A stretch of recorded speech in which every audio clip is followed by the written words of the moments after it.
So obviously donor recruitment's been so hard on everyone this year, but everyone's done such a fantastic job with what you've been able to do with all of the COVID restrictions changing and things getting cancelled last minute. For example, Hero Week got over 1,400 people signed up. Can we put a few other amazing stats here on the next slide? So, as you all know, donor recruitment is one of the most important parts of what we do as a Mara group, and each person you sign up could go on to provide someone with their life-saving match. And 27% of all donors are recruited by Mara groups.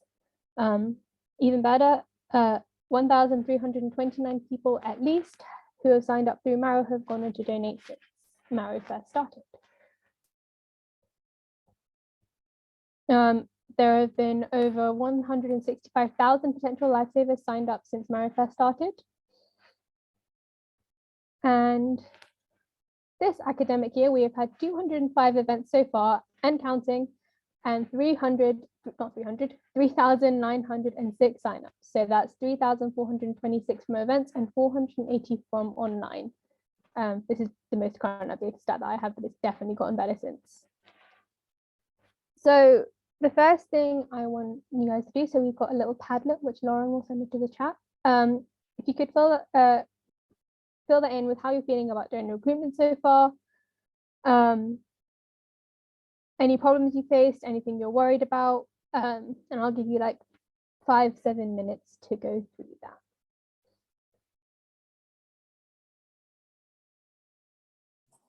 Krishna, would you like me to share the Padlet screen? Yes, please. And then we can go over anything that you're worried about and see if we can help.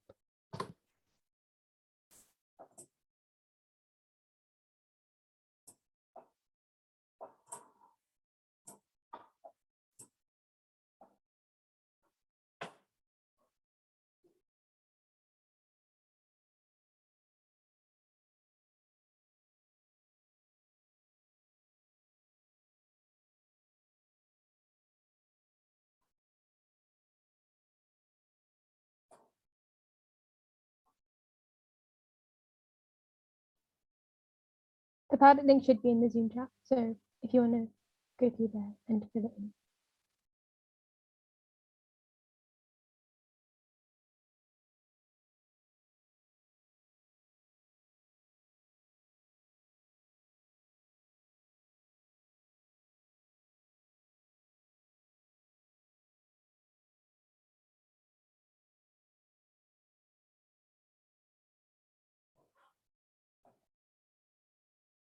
Does everyone know how to make a note on Padlet?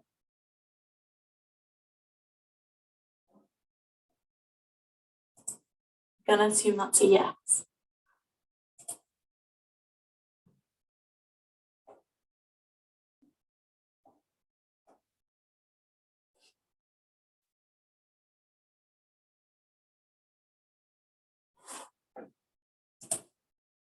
That's okay. So if you see in the bottom corner, can you get onto the Padlet link? So if you press the plus at the bottom, you should be able to add in a note somewhere, and you can just add text onto there.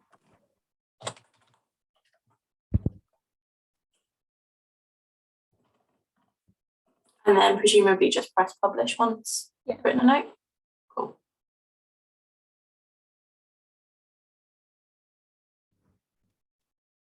What am I worried about?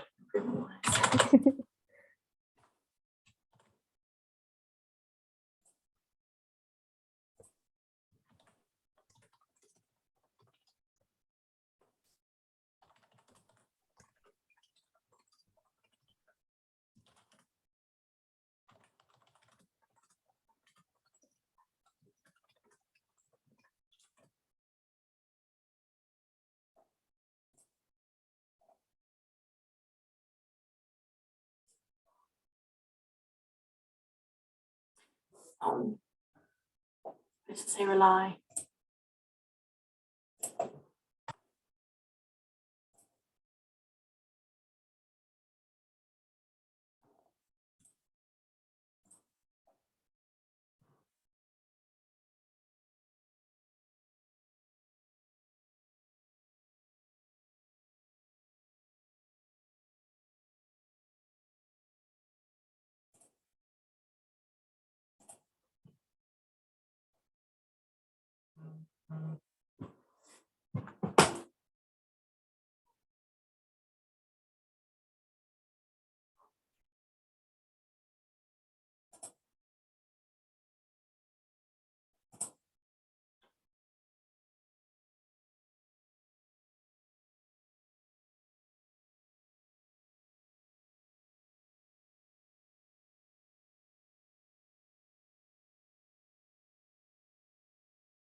Give it another couple of minutes and we can have a look at what people are worried about.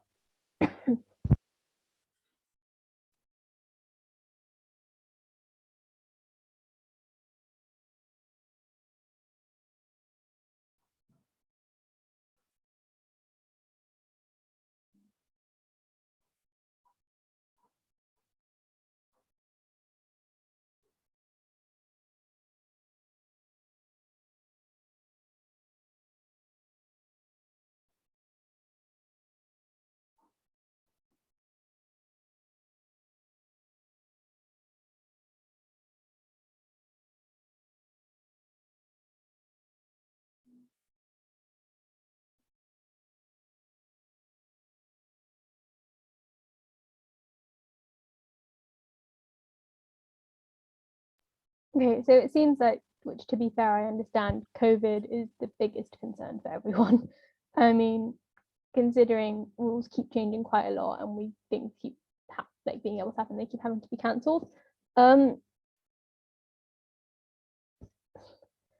feel like with this, it's something that is always going to be difficult to work on. And I think a lot of universities obviously have different guidelines about what you can and can't do, which makes it very hard to plan donor recruitment events. So the main issue is just the risk of going back to online recruitment. And there is a little bit of information about that later on. But I forgot what I was going to say next.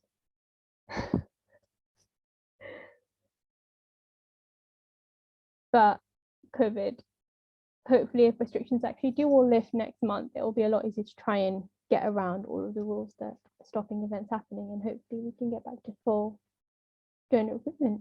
So what we'll do is we'll go through the next couple of slides. There's a bit of information about online recruitment and how you can help, how you can use your online link to help you. Go on to the next two slides, please.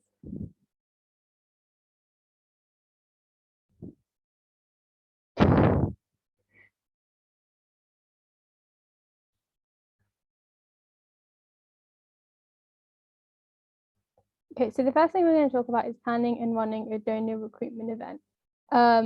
So obviously the first thing is how you book in supplies. Next slide, please. So to book in supplies, you have to use the EMS and you have to make sure you book your supplies at least 2 weeks in advance. Make sure you filled in your risk assessment and make sure you've booked in a delivery and collection. Every time you book in an event, you need to make sure you put a mobile number on the form so you can stay up to date with delivery details. It is important to remember that every time there is a failed delivery, it does cost Anthony Nolan £10, and though it's not your fault, try and see it does happen. Also try and accurately estimate how many supplies you are going to need so that you can limit waste. So you can look at past events and see how well they've done, or just go by how busy the location that you're going to usually is. Next slide, please. So when you're booking supplies, you need to do it via events.anthonynolan.org, and you fill in the form here, and where it asks who's booking the event, you just put in other.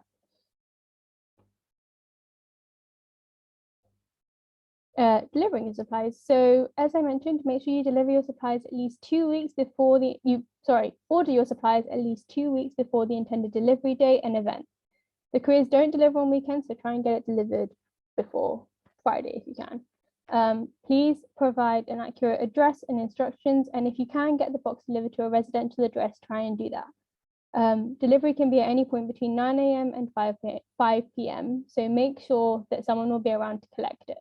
And if you're getting it delivered to a uni SU, make sure the staff know to expect it.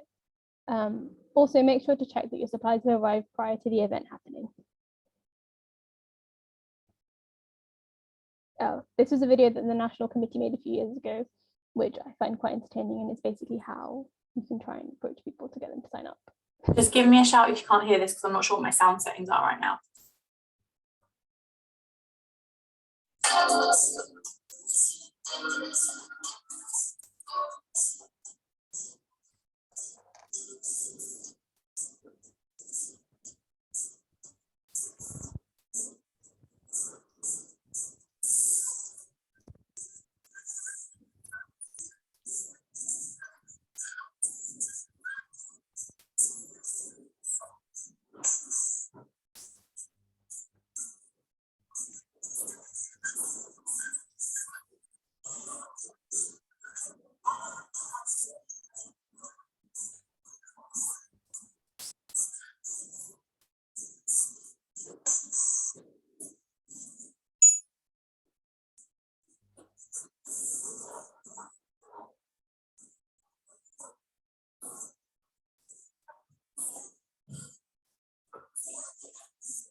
So obviously in that video, they were using the paper forms, but now we use digital data capture, which is basically just scanning the QR code, and the form is, you scan the QR code and the form is simply through that and it's filled in on your phone. But there are a few things that are important to note here. So when someone is signing up, they will not be able to submit the online form if there are details missing. The online form will not allow an email address with ac.ac.uk to be used. And when someone has written something in the comments in other information or medical details section, the application must be manually approved. Ask the applicants to give as much detail as possible as they feel comfortable about any medical queries they may have. And if you are unsure about any medical conditions, you can either look through the medical guidelines book or you can call the donor support team on weekdays between 9 to 5. Next slide, please. So please try and make sure the boxes are packed up as neatly as you can, because it makes it so much easier to go through them. And make sure the samples are on top of the box in a red bag with the return with. Let me try that again. Make sure the samples are on top of everything with the return note, and make sure you secure the green box with the cable ties as well as the red bag, and don't leave it in a public place. Make sure that wherever the box is being collected from, the person knows that it needs to be collected. And using the same picture again, we have a box that's badly packed and a box that's really nicely packed. You can see how happy it makes someone. It's just important to know that the boxes are unpacked by someone, so it makes their lives much easier if you pack the boxes up properly. So in the green box, there will be a black folder containing this sheet, which you can see there. So make sure you fill in the sheet and fill in the circled sections. So the event lead, the signature, and the swabs collected. The event lead signature, and then the amount of swabs that you collected and the amount of swabs that you have returned. Make sure to also add any comments if you've had to discard any swabs or if any of the envelopes couldn't be used.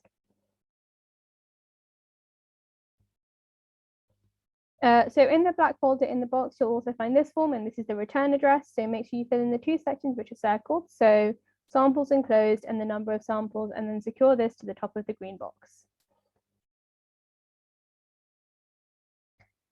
As a Marrow group, you're handling a lot of data, for example, volunteer data and personal data from someone who is signing up. Anthony and Nolan have a legal obligation to ensure that Marrow adhere to UK GDPR. When collecting volunteer data, it is important to think about how you would like someone to treat your own data. So when you collect data, tell people exactly what you're using it for and why. Make sure the data is stored securely, and only use it for the purpose you told them you would. If someone asks you to stop contacting them, stop contacting them, and pass the information on to the privacy office, which is dataprotection@anthonynolan.org. And make sure you do not give their data to anyone else.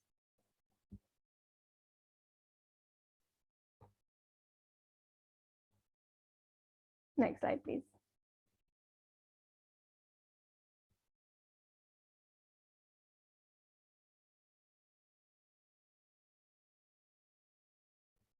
When you collect data, make sure you tell them why you're using it and what you're using it for.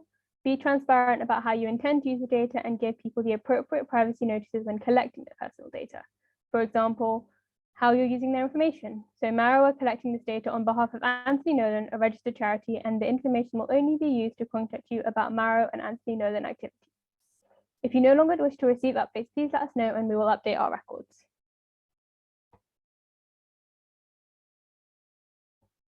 Next slide, please.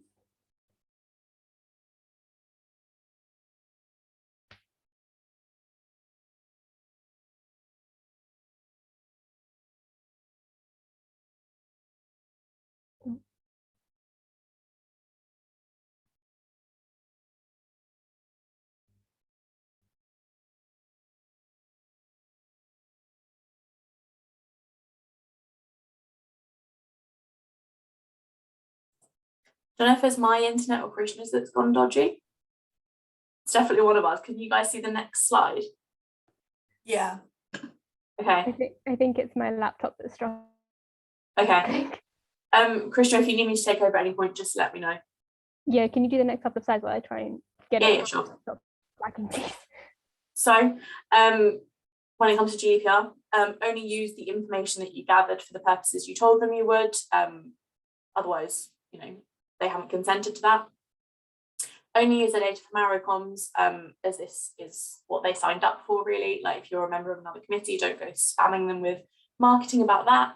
If you do change the purpose of what you're sending them, so say you are sending them a monthly newsletter, a donor recruitment and fundraising events, if you then change it to go, okay, it's donor recruitment, fundraising and socials, for example, let them know that that's the change that you're making. If you have a big change, the purpose of processing requires you to contact the privacy office. But this is really, really rare. So if you're ever like unsure, just chat to your Maro steward and we can kind of get in contact with the Anti-Known Privacy Office on your behalf. So don't ever feel like you have to answer this question alone. If you've got any worries about GDPR, come to us and we can chat you through them.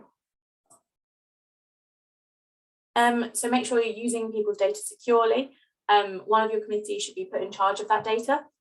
So usually like a secretary maybe, and it should all be stored somewhere password protected. So we suggest using 365. That is a pretty secure place to store data, and that means that you can put it on your Maro 365 and not on your like personal you know, documents or anything. And then that's something that the Maro team, Anti-Known, are responsible for maintaining the privacy of that. So that kind of removes the responsibility from you a little bit. When you're contacting your mailing list, make sure you follow these tips for email security. So when you start to type in the name of the recipient, make sure you choose the right address before you click send. Obviously, some people have similar names. I've done it before when I've been in a rush and I've clicked the wrong one. It's really easy to do. Making sure you BCC people. So if you've got a mailing list, BCC them rather than CC. Just because someone signed up to your mailing list, that means they've consented for you to contact them. That doesn't mean they've consented for the rest of the mailing list to see their email address. So just make sure that you're using BCC so that everyone you send that information to can't see anyone else's email address. And just be careful when you're using a group email address. Check who's in the group and that it's fully up to date. So maybe you've got a mailing list, someone's asked to come off it, make sure you do take them off it. If someone asks you to stop contacting them, stop contacting them. If people ask to be removed from your volunteer database, make sure you mark your records to reflect that. Don't remove them completely, as there's a risk you might contact them again if they get back on your list without their contact preferences. That one is a little bit confusing. So if anyone does ask you, like, please never contact me again, get in touch with us and we can kind of advise you and talk you through that. And if someone at an event asks to be removed from the register, tell them to contact our donor support team or get in contact with one of us and we can get in contact with them. Donor support do a whole bunch of things, but one of the things that they do is write to erasure requests, which means that if someone doesn't want Anti-Known to have any record of them, they wipe them off our system essentially. So make sure you're not giving anyone's data to anyone else. If anyone outside of your committee requests the volunteer data, please don't give it to them. Contact the Maro team first. It's really unlikely, but if your SU says that you have to share it with them, check in with us first because that's not legal. And obviously, if they ask you to, that's a pressure that it's fair enough if you would be like, oh yeah, of course, I'll send it to you. But just check in with us if you're ever unsure. At recruitment events, your data management has really been minimised because you don't have those physical forms anymore that you're handling. Everyone is or should be doing their own form on their own phone, so they are in control of that data. But you do deal with sensitive data at donor recruitment events, whether that be someone's disclosed their medical condition or maybe someone has a typing issue, so you're typing for them, for example. Make sure that all the details on the form are completely confidential. Please don't counsel anyone you know personally. They might be less willing to share really crucial information with you if you do already have that relationship with them. And it's important for the donor to be honest about any medical problems that they've had. And this is much more likely if the confidentiality is stressed to them. So things like if someone mentions a medical condition, you have no idea how to handle that, what the criteria around that are. Don't kind of go shouting across the room like, this person's got this, can they join the register? Ask them if they're comfortable with you sharing that with another member of the committee, because they might know the answer, whereas you don't. Just get that consent from them first. So yeah, as I said, only discuss medical queries with other Marrow members with the consent of the potential donor. So Anthony Nolan has a responsibility to safeguard the well-being of all children and vulnerable adults who are involved in or affected by our work. As a Marrow volunteer committee member, your role might bring you into contact with young or vulnerable people. It's unlikely, but maybe if you do the Hero Project, you might be in a school where it's not just 16 plus people, some people may be younger than 16. You might have vulnerable people in your university, so that's why it's just really important to run you through this. So we have safeguarding policies on our website, not expecting you to read through them. Obviously, if you want to be really diligent, really aware, feel free to. But if you ever have any safeguarding questions, then please do come to us, and we are fully trained in this, so we can kind of answer that really quickly. It's the responsibility of all of us, everyone who is part of Anthony Nolan in any way, whether it's a member of staff, a volunteer, a trustee, to report any safeguarding concerns they might have to the appropriate person at Anthony Nolan, and we can pass that up to the appropriate person if you do have those queries. Equally, if it's something you're not comfortable getting in contact with your Marrow steward with, then you can contact anyone at Anthony Nolan who you are comfortable doing that with, or pass it on to another member of the Marrow committee to pass it on to the Marrow team. Just basically don't not pass it on. So you need to understand safeguarding basically to abide by laws and regulations, to make sure that we are upholding our responsibility. And obviously safeguarding is one of those things where someone's safety or well-being might be at stake. So just as a kind of common courtesy, decent human being notion, like, it's really important that we're aware of that.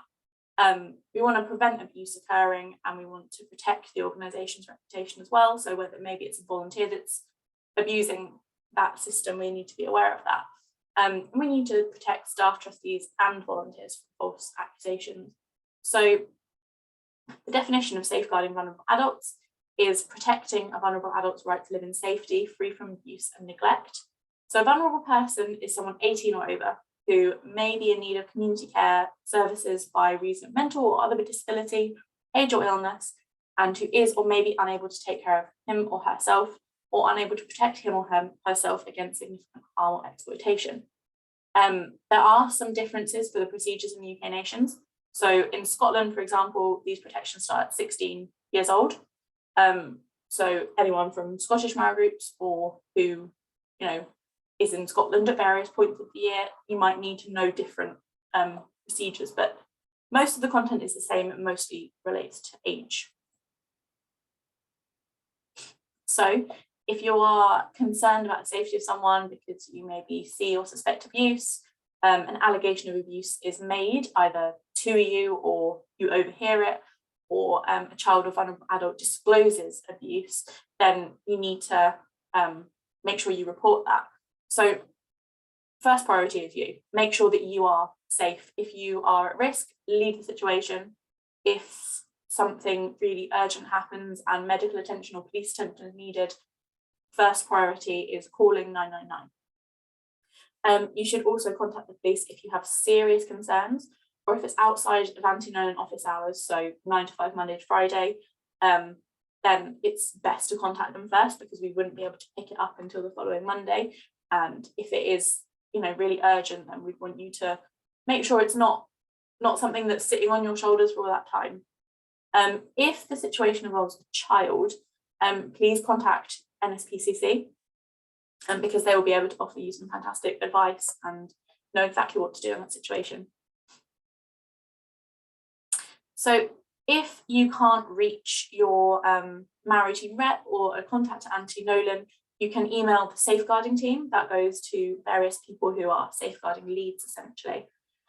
And what you need to report on is the nature of the abuse, any risks to those involved, the appropriate action or next steps, and concerns should be reported on the same working day wherever possible, and just make sure that you have a detailed written record of all the events that took place. Your SU might have a similar procedure. You might have had similar safeguarding training. It's obviously totally fine for you to literally copy and paste what you wrote for your SU for us. Anything regarding Marrow, definitely report to both of us, especially if it's, say, on your university campus and involving Mauro, it needs to go to both. If you contact the police or NSPCC, it's still important to report your concern to us, and we'll create a record of everything that's happened and decide if any further action needs to be taken from Auntie Nolan's end. Your kind of primary contact at Auntie Nolan would be your maritime steward, but again, you are more than welcome to get in touch with any of us at all. If someone discloses some, safeguarding information to you, it's really important that you don't kind of put them off or belittle that comment or that concern. So make sure that you kind of convey that you're glad that they told you, you believe what you're being told, and that they know it's not their fault. You can't ever promise not to tell people, because you're going to have to, but you can say that you're going to do your best to protect and support them if you feel comfortable doing so. So make sure you just listen to what's being said without displaying any shock or disbelief, and accept what's being said, but don't comment on it. Just kind of commenting on it could, they might feel like a loyalty to that person who they're talking about, and maybe you commenting on it will put them off saying anything further, for example. And just record that information as soon as you possibly can, and the circumstances that led to the disclosure, and try and use quotes where possible. So exactly what the person told you, not your interpretation. Obviously, we're not expecting you to remember precisely word for word what they said, but as accurately as possible is perfect. It's really important to include the date, the time, the words spoken, any injuries noticed or disclosed. So if something led to you either asking them if everything's okay, or the discovery of this event being disclosed, and then a brief outline of the concern or incident. So reassure them, but don't make promises you won't be able to keep or may not be able to keep. So as sad as it is, you can't say everything will be all right now, because unfortunately it might not be, or I'll stay with you, you might not be able to stay with them, especially if it's unsafe for you. Your priority is you and getting yourself to safety. Don't promise confidentiality. You do have a duty, once that person's told you that, to refer it onwards. But please do reassure and alleviate the guilt if you feel comfortable and able to, if the person refers to any kind of guilt aspect. Really important for them to hear that they are not the person to blame for this. And then in terms of reacting, we've touched on it before, but please don't pass any judgment or opinions.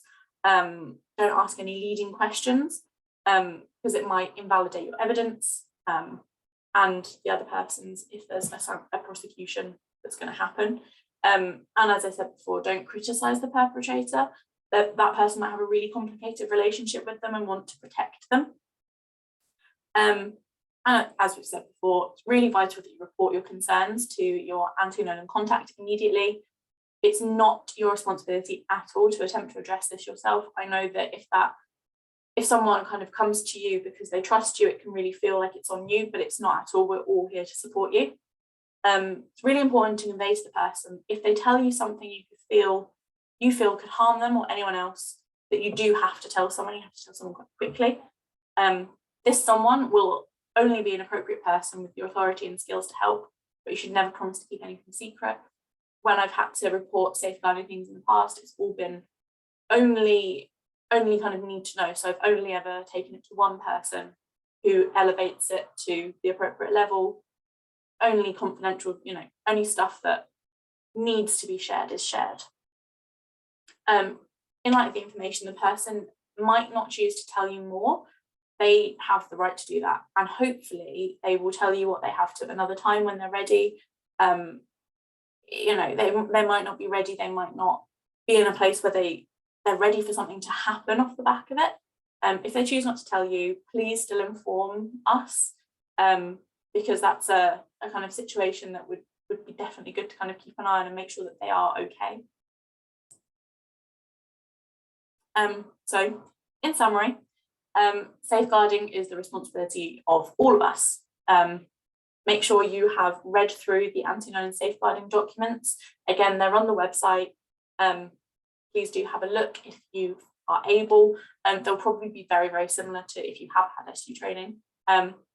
Make sure you understand how to recognise signs of abuse in vulnerable adults, and report any concerns you have, no matter how small, because it doesn't someone else won't necessarily have done it. There's that, I can't remember precisely how it's phrased, but there's that thing of, if there's like loads of people around a fire, it's likely that no one's reported it because everyone assumes someone else has.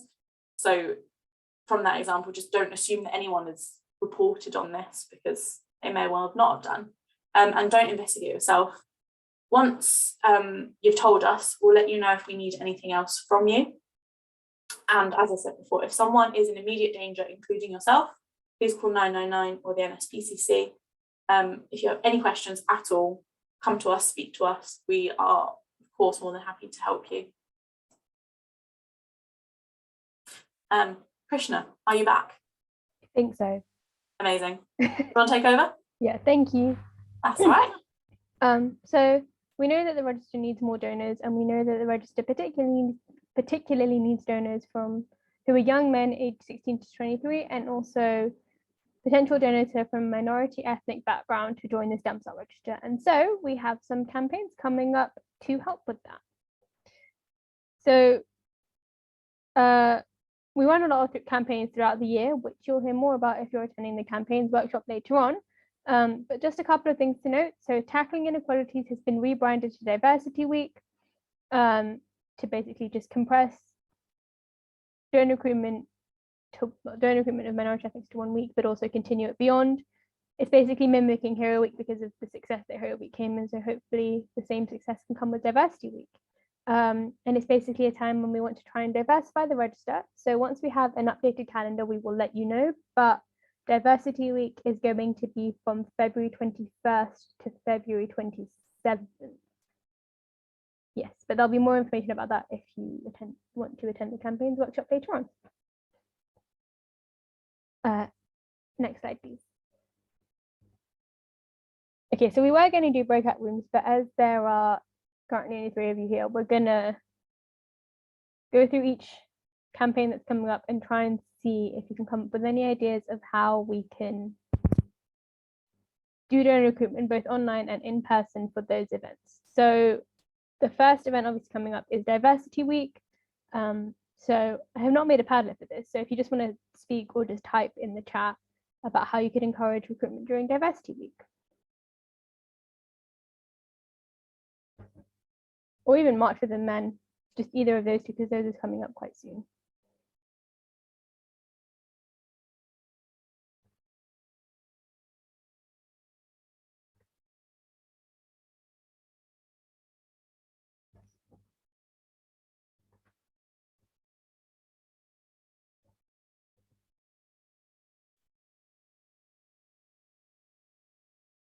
Okay, collabs with society. So that works for both Diversity Week and March of the Men. So cultural and religious societies for Diversity Week, and men's sports teams for March of the Men.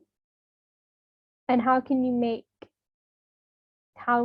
what kind of events, either linked to those or separately, could you hold to get a larger scale donor recruitment?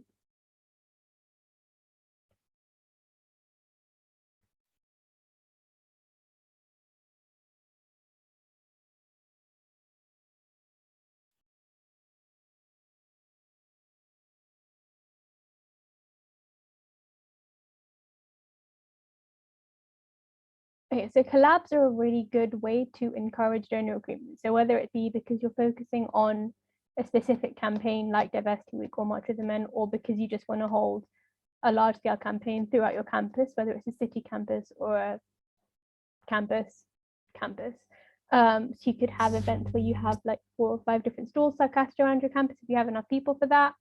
Or even just 1 or 2 if you have enough people for that on either sides of your campuses. It's a really good way to try and recruit more donors, especially if you don't normally go to those specific areas to try and recruit. But campus-wide campaigns are a pretty good way to try and increase your donor recruitment, as well as obviously collaborations with various other societies. You could also possibly make them into competitions. So if you hold over a week, see which societies can sign up the most amount of people during that period of time, and then do like a hero of the week type thing after your events are finished. But again, we can talk, there'll be a little bit more about and what you can do to increase donor recruitment in the campaigns talk later on. Next slide, please. So online donor recruitment has been something that we've had to think about a lot recently. So make use of your online donor recruitment links now, even if you are able to hold in-person events. So use your networks. So share the link on your Facebook, Twitter, Instagram, wherever. Reach out to societies, see if they'll share the links for you. Make use of patient appeals, which you can also share with societies or just share on your social media. You can also speak to other Mara groups and see what they've done. Ask us for help if you need any, and just share the link everywhere you can. And also there are things you can look at on SharePoint to help you with online donor recruitment. Next slide, please. So we have some exciting updates. You heard about these earlier, but they are very specific to donor recruitment. So the forms are going to be changing soon. Oh gosh. Next slide, please. So as Holly mentioned earlier, and as we mentioned in the diversity and inclusion presentation earlier, by the end of March 2022, the forms are going to be updated and be more inclusive in the way that we capture sex and gender. And this is what the form is going to look like. So, someone will be able to identify as male, female, non-binary, or self-described. When I heard about this update, I was very, very happy. So I'm really excited to see it happen. And also, next slide, please. The extra swabs, which Holly did a great job of explaining earlier. So from February 14th, we will be testing the CMV status of everyone who joins the register online and at recruitment events. So in order to facilitate this testing, there will be new swabbing. They will need to complete all the swabs within the envelope, and there will be new swabbing instructions. So we need to collect samples from different areas of the mouth to get the best possible HLA and CMV results. So for the first few months, there will be 4 swabs inside the packet to just use up the amount of dual swabs that we have. And after that, there will be 3 swabs inside the pack with a new supply of triple swabs.